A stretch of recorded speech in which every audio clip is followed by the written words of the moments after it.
और गिराव बोला.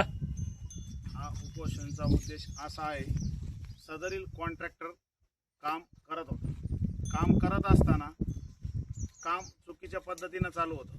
बरेचसे गावकरी गेले, त्यांनी बघितलं काम पूर्ण हाताने डांबर निघत होतं, हातानं रोड उखळत होतं. त्यांना विचारपूस केली असता ते म्हणले मी काम करत नाही, माझे मशिनरी व सर्व साहित्य घेऊन जातो, काम होणार नाही. आम्ही त्यांची 2 महिन्यापासून वेळ बघितला, ते अजूनपर्यंत कुठलंही काम चालू करत नाही. जोपर्यंत काम चालू होणार नाही तोपर्यंत आम्ही इथून हलणार नाही.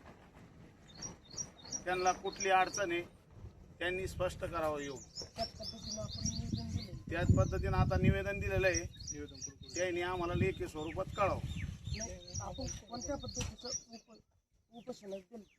आपण त्यांनी अर्धवट काम त्यांनी सोडलं, बंद केले, चालले गेले.